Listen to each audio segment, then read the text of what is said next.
Bismillahirrahmanirrahim. Assalamualaikum warahmatullahi wabarakatuh. Teman-teman semuanya, apa kabar? Semoga sehat-sehat selalu dan tetap semangat ya mengikuti perkuliahan psikodiagnostik 2. Seperti minggu yang kemarin kita sudah membahas tentang pengantar intelijensi mulai dari beberapa tokoh dan juga apa sih yang dimaksud dengan intelijensi.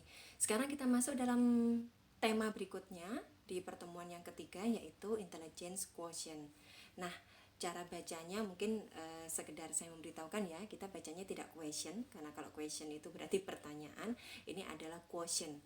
Nah, sekarang saya lanjutkan slide berikutnya. Nah, baik. Salah satu cara yang sering digunakan untuk menyatakan tinggi rendahnya tingkat intelijensi, itu kita menerjemahkan hasil tes intelijensi ke dalam angka yang dapat menjadi petunjuk mengenai kedudukan tingkat kecerdasan seseorang bila dibandingkan secara relatif terhadap suatu norma. Ini maksudnya adalah pada saat kita akan melihat kemampuan kecerdasan seseorang, kalau misalkan ini mau dilihat secara kualitatif, kita bisa bayangkan berapa banyak kata-kata atau berapa lembar kertas yang kita pakai untuk menyampaikan kualitas kecerdasan seseorang. Tentunya kita tidak bisa membandingkan ya, data kualitatif tetap akan sangat bermanfaat dan juga data kuantitatif itu juga pun akan bermanfaat juga. Nah, kita tidak sedang membandingkan antara kualitatif dan kuantitatif, hanya saja pada intelligence quotient ini kita akan menggunakan angka-angka yang didapatkan dari proses pengukuran juga, sehingga pada saat seorang individu ini diukur oleh alat-alat tes intelijensi, maka salah satunya dia akan keluar sebagai sebuah skor IQ-nya. Nah, ketika kita kemudian belajar tentang apa sih yang dimaksud dengan rata-rata, apa sih EQ-nya tinggi, EQ-nya rendah, meskipun banyak banget bahasa yang berseliweran begitu ya tentang EQ itu, maka sebetulnya pemahaman dasarnya adalah ketika kita akan menyebut EQ seseorang atau ketika kita akan mengatakan intelijensi seseorang, kapasitas intelektual seseorang, maka kita tetap membutuhkan yang namanya norma. Jadi norma ini dimanfaatkan atau dipergunakan sebagai dasar tolok ukur, sehingga dari skor yang didapatkan seseorang itu kita tinggal bisa melihat apakah dia termasuk dalam tingkat EQ yang lebih tinggi daripada norma pada umumnya, ataukah lebih rendah, ataukah juga sama saja. Nah, karena nilai intelijensi ini nanti memang akan diterjemahkan dari sebuah angka ya, dari sebuah skor yang disesuaikan dengan norma, lalu kemudian baru kita bisa menganalisis atau kita bisa memberikan interpretasi begitu dari skor ini termasuk tingkat apa begitu ya. Maka ketika sudah diketahui normanya masuk tingkat apa, disitulah kita bisa mengidentifikasi orang tersebut, individu tersebut, atau testi tersebut berada atau memiliki ciri-ciri seperti apa perkembangan kognitifnya. Nah, selanjutnya, sebagai pemahaman awal juga bahwa secara tradisional angka normatif dari hasil tes itu dinyatakan dalam bentuk rasio atau quotient tadi ya. Jadi pengertian quotient itu adalah rasio dan kemudian dinamakan intelligence quotient atau biasanya kita bilang EQ. Nah, ini menyebabkan pengertian tes intelijensi itu seringkali dipertukarkan dengan pengertian tes EQ. Jadi, pemahamannya bahwa tes intelijensi itu bermacam-macam. Tidak selalu mengeluarkan yang namanya intelligence quotient. Jadi ada loh tes intelijensi yang keluarnya itu tidak nilai EQ, tetapi di situ keluar menjadi sebuah level. Misalkan tes SPM begitu ya, meskipun sekarang sudah berhasil lewat software menjadi keluar nilai EQ-nya, tapi di awal perkembangannya dulu tes ini mengeluarkan hanya level aja, apakah masuk norma rata-rata atau di bawah rata-rata atau di atasnya. Nah, prinsipnya jadi tidak semua tes intelijensi itu akan menghasilkan nilai EQ. Karena memang EQ itu bukan satu-satunya untuk menyatakan tingkat kecerdasan. Kita masih memiliki banyak tools-tools yang lain atau alat-alat yang lain yang meskipun itu tidak keluar nilai EQ-nya, tetapi kita bisa memahami karakteristik perkembangan intelektual mereka, atau kita bisa melihat problem solving-nya, atau kita bisa melihat kecerdasan emosionalnya dan berbagai kecerdasan yang lainnya. Nah, istilah intelligence quotient ini diperkenalkan oleh William Stern, seorang ahli psikologi sudah tahun 1912. Jadi sudah lama sekali ya. Kemudian disahkan secara resmi istilah ini dipakai pada saat Louis Madison Thurman itu menerbitkan revisi Binet tahun 1916. Nah, Binet ini merupakan salah satu tokoh yang membuat alat tes Binet juga yang akan mengukur perkembangan seseorang yang disesuaikan dengan tahap-tahap perkembangan. Kalau mengingat minggu lalu ketika kita membahas pengantar intelijensi, kita mengenal tokoh Binet di mana dia mampu membuat alat tes yang disesuaikan dengan tahapan usia, sehingga alat tes untuk mengukur kecerdasan usia 2,5 tahun itu nanti soal-soalnya berbeda dengan usia 20 tahun, 10 tahun, bahkan sampai ke 40 tahun begitu.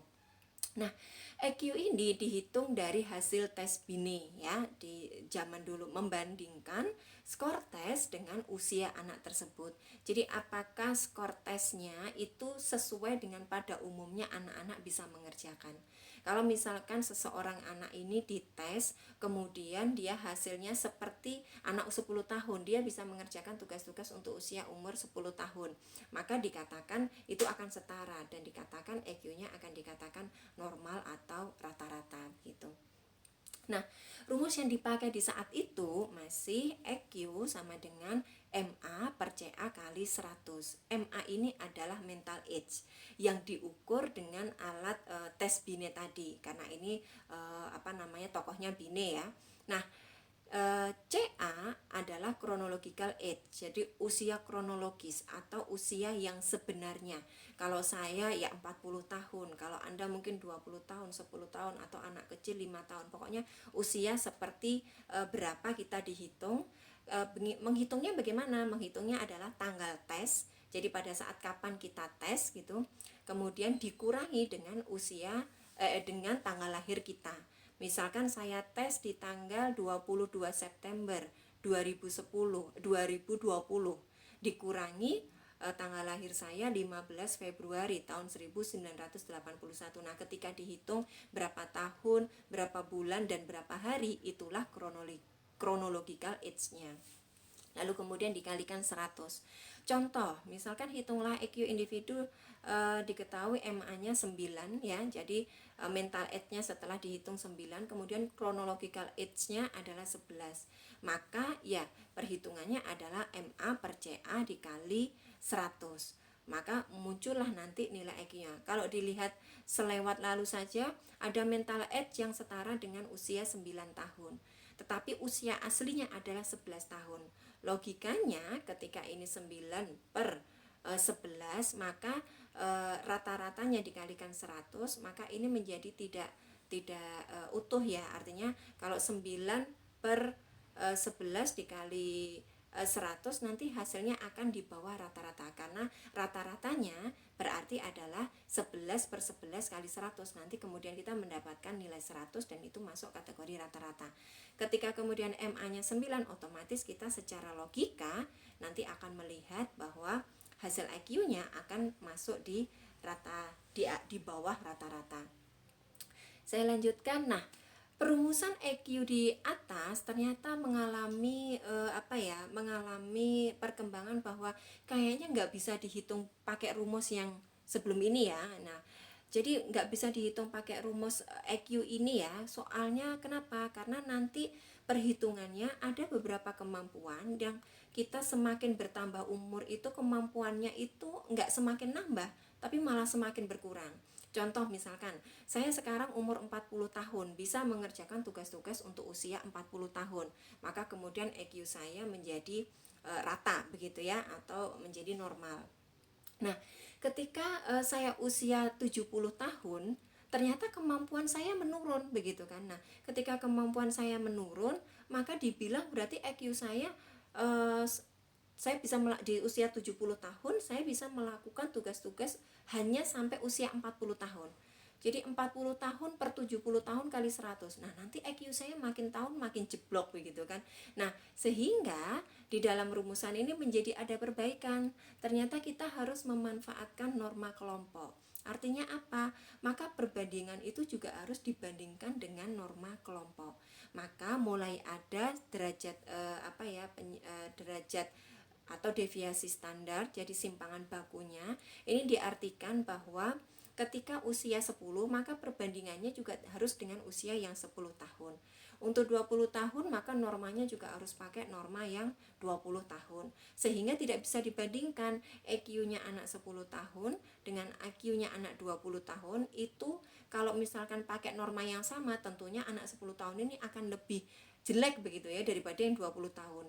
Nah, ketika kemudian ada IQ deviasi, kita bisa mengukur dengan tepat begitu ya, karena kita memiliki standar deviasi. Jadi IQ deviasi dinyatakan sebagai besarnya penyimpangan dari norma kelompok tersebut. Jadi ada sebuah norma kelompoknya tentunya ditentukan dulu ya. Nah, norma kelompok ini ketika seseorang masuk dalam kelompok ini, apakah orang tersebut IQ-nya itu sama dengan norma ini, ataukah di bawah norma ini, ataukah di atas norma ini. Sehingga nanti ketika kita mengukur anak usia 5 tahun, EQ-nya yang dipakai ya norma kelompoknya anak usia 5 tahun. Enggak boleh anak usia 5 tahun ngukurnya pakai normanya anak umur 20 tahun. Nah, pasti kelihatan jelek banget begitu kan. Secara 5 tahun dia belum bisa baca, 20 tahun dia sudah bisa baca. Sehingga caranya kemudian muncullah rumus ini. Ada M kecil, mean score standar yang diinginkan, kemudian S juga deviasi standar yang diinginkan, X adalah skor mentah yang dikonversikan. Jadi nanti ketika habis dihitung, habis dites kita memperoleh X besar ya, atau skor mentah tadi. Kemudian M adalah mean distribusi skor mentah yang diperoleh, dan kemudian SX adalah deviasi standar skor mentah yang diperoleh. Jadi ini sudah ditetapkan ya, sudah ditetapkan menjadi sebuah perhitungan begitu. Baik.